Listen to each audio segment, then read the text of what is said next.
Olá, tudo bem? Itamar aqui. E aí, vamos continuar aprendendo sobre liderança? E hoje vamos aprender com quem? É isso aí, com ele mesmo, com aquele que talvez, só talvez, tenha sido o maior apóstolo de Cristo que o mundo já conheceu, o grande apóstolo Paulo. Mas esse apóstolo e grande líder começou a pregar o evangelho assim que se converteu a Cristo? Sim ou não? Ele nunca andou com Cristo quando Cristo esteve na terra. Então, quem lhe ensinou a respeito de Jesus? Antes de qualquer líder ser aceito e reconhecido, ele precisa do quê? Qual era o segredo da liderança de Paulo, se é que havia algum? Quando a igreja de Antioquia resolveu enviar Paulo para a sua primeira viagem missionária, quem seria o líder dessa missão? Paulo ou algum outro? Quais eram as características da liderança de Paulo? O que fez do líder Paulo alguém tão importante? Ele era íntegro, mas o que significa ser íntegro? Por que os judeus em Jerusalém queriam perseguir os cristãos a uma distância tão grande como Damasco? Na segunda carta que Paulo escreveu à igreja de Corinto, no capítulo 12, versículo 15, ele diz: Eu, de muito boa vontade, gastarei e me deixarei gastar pelas vossas almas, ainda que quanto mais eu amo vocês, menos amado eu sou. Por que ele disse isso? Tudo isso e muito mais agora, nesse vídeo. Fique comigo até o fim e vamos juntos continuar crescendo na graça e no conhecimento de Cristo. Se inscreva no canal, clique no sininho, escolha a opção todas para ser avisado todas as vezes que publicarmos uma mensagem do céu. Já deixe o seu like, clicando aí no joinha, no gostei e compartilhe com todos os teus contatos. Deus te recompensará. Vem comigo!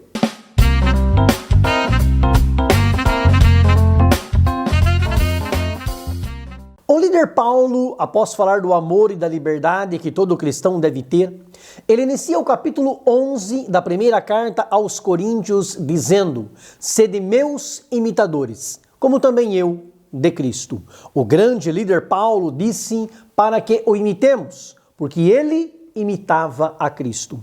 O primeiro fato que levou Paulo a ser um grande líder foi exatamente esse. Ele seguiu o exemplo do seu mestre Jesus e por isso tem tanto a nos ensinar.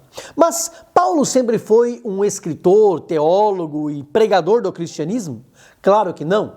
Aquele que daria nome à oitava cidade mais populosa do mundo, o judeu São Paulo, nasceu aproximadamente no ano 5 em Tarso, na Cilícia, na época do Império Romano. Ele foi criado em Tarso mesmo, aos pés de Gamaliel, conforme ele mesmo conta em Atos dos Apóstolos, no capítulo 22, versículo 3. Ele foi instruído conforme a verdade da lei e tornou-se zeloso para com Deus. Era um judeu extremamente religioso, fariseu e filho de fariseu. Criado na religião dos seus pais, em Atos 26 e 5 ele confessa: conforme a mais severa seita da nossa religião, vivi fariseu.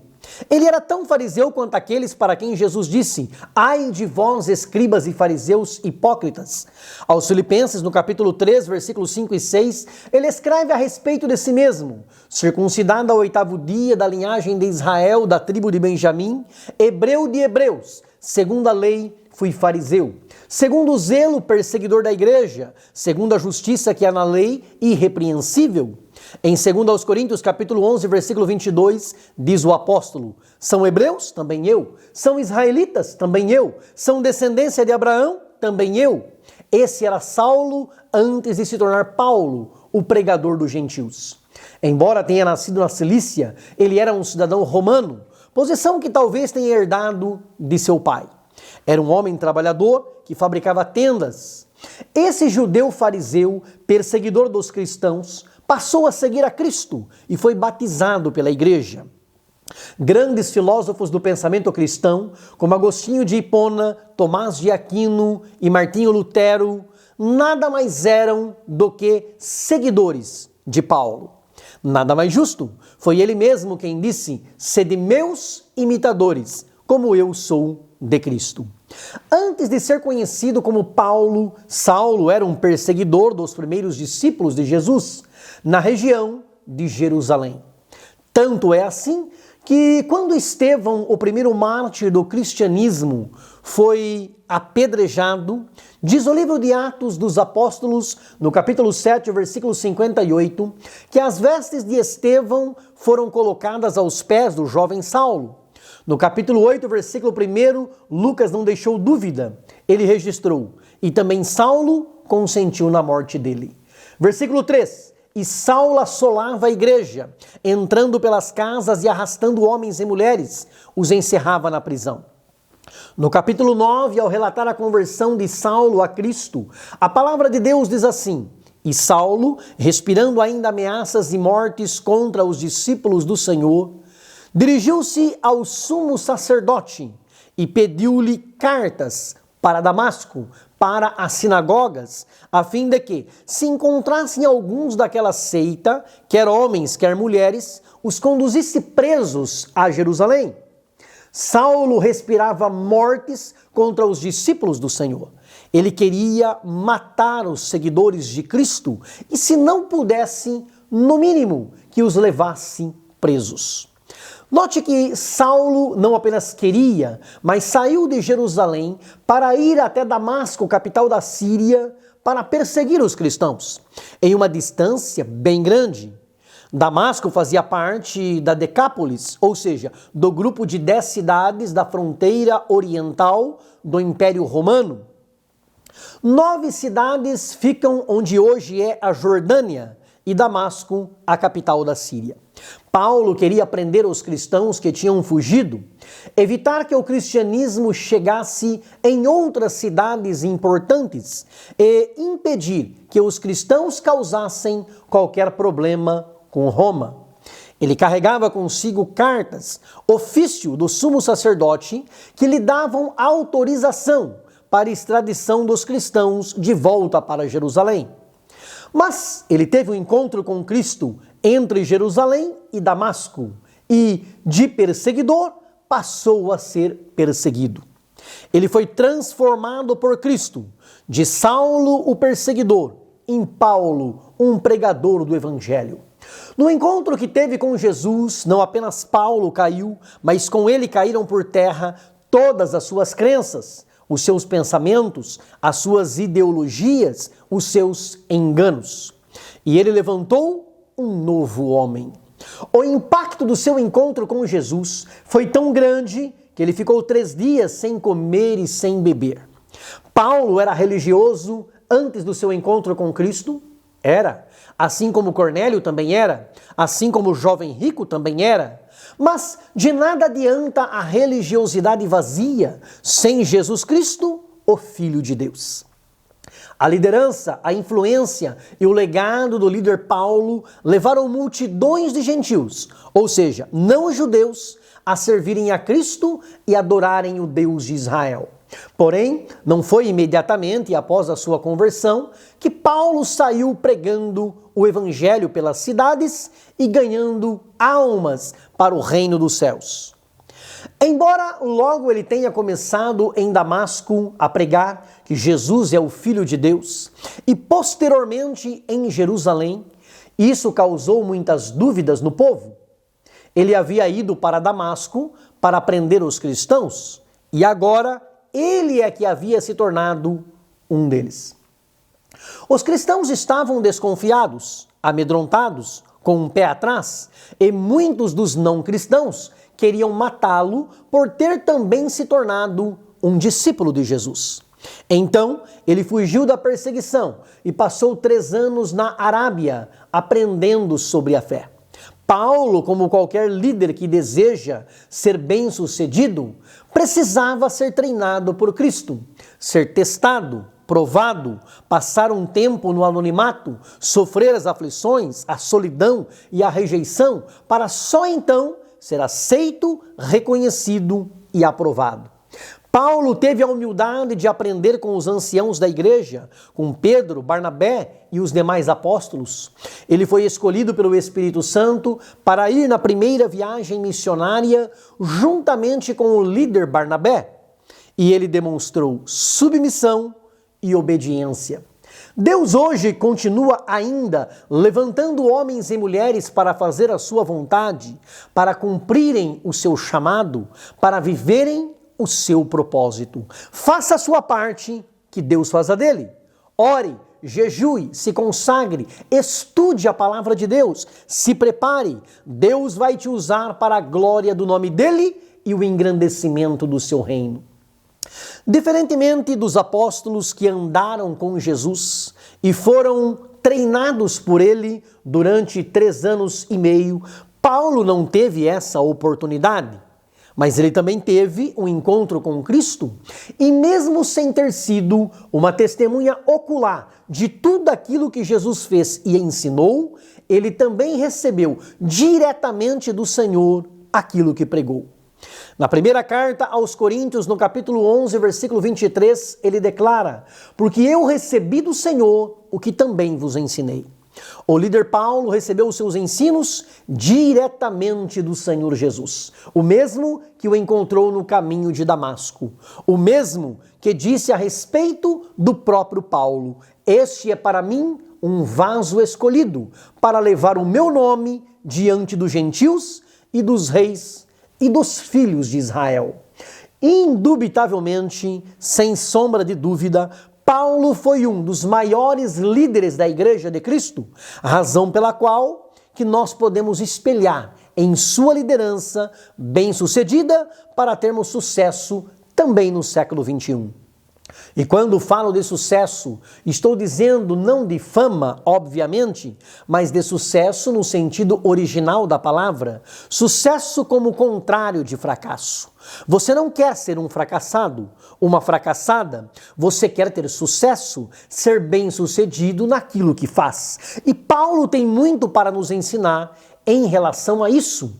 O apóstolo dos gentios, Paulo, não tinha problema em relação a seguir ordens. Não tinha problema nenhum em estar sujeito à liderança de alguém. Não tinha nenhuma dificuldade em estar sujeito a alguma autoridade. Diferente de muitos que querem ser líderes, mas não querem ser liderados. Veja o que ele diz aos Romanos, no capítulo 13, versículos 1 e 2. Toda alma esteja sujeita às autoridades superiores, porque não há autoridade que não venha de Deus, e as autoridades que há foram ordenadas por Deus. Por isso, quem resiste às autoridades ou à autoridade, resiste à ordenação de Deus. E os que resistem trarão sobre si mesmos a condenação. Paulo era um líder fiel, irrepreensível, vigilante, sóbrio, honesto, hospitaleiro, apto para ensinar. Não cobiçoso de torpe ganância, moderado, não contencioso e nem avarento. Um líder realmente convertido e transformado por Cristo. Um líder que vivia a palavra de Deus.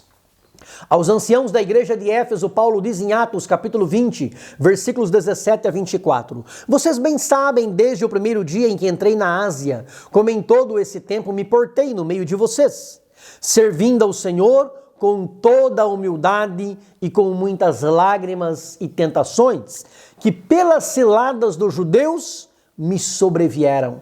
E agora, eis que, ligado eu pelo Espírito, vou para Jerusalém, não sabendo o que lá me há de acontecer, senão o que o Espírito Santo, de cidade em cidade, me revela, dizendo que me esperam prisões e tribulações.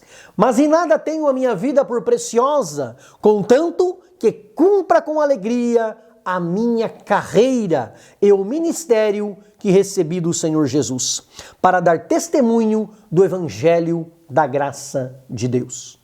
Paulo, um líder humilde, mas destemido, íntegro e sincero, um líder honesto, digno, bom, correto, honrado, imparcial, incorruptível, justo e reto. Ele não se achava, não se engrandecia, não louvava a si mesmo, não buscava a própria glória. Na segunda carta aos Coríntios, no capítulo 10, versículo 18, ele diz: porque não é aprovado quem a si mesmo se louva, mas sim aquele a quem o Senhor louva. O objetivo do líder Paulo era a glória de Deus Pai e de seu Filho Jesus Cristo. Paulo era um líder que tinha visão de Deus e ouvidos para ouvir a voz do Espírito Santo. Em Atos 16, versículo 6, ele ouviu a voz do Espírito Santo para não pregar na Ásia naquela ocasião. E no versículo seguinte, para não ir para a Bitínia. No versículo 9, ele teve uma visão de um homem que lhe pediu: passa a Macedônia e nos ajude.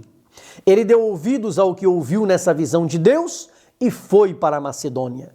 Um líder sensível à voz de Deus. Paulo era um líder transparente, honesto e confiável. A Bíblia diz em Atos 27, versículo 3, que o centurião, o comandante Júlio da corte Augusta, que levava Paulo como prisioneiro para Roma, na Itália, deixou que Paulo desembarcasse do navio em Sidom e fosse ver alguns amigos. Por quê? Porque Paulo era confiável. Um comandante não deixaria qualquer prisioneiro sair assim, com a possibilidade de fugir.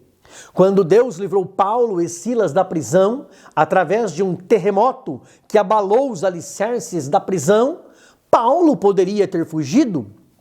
O carcereiro, com medo de ser punido porque havia deixado escapar os presos, já tinha até tirado a espada para se matar. Mas Paulo diz em Atos 16 e 28, não te faças nenhum mal, porque estamos todos aqui. Paulo, um líder confiável. O segredo da sua liderança não estava nele, e ele sabia disso. Estava no Deus que o havia escolhido como apóstolo, pregador para os gentios.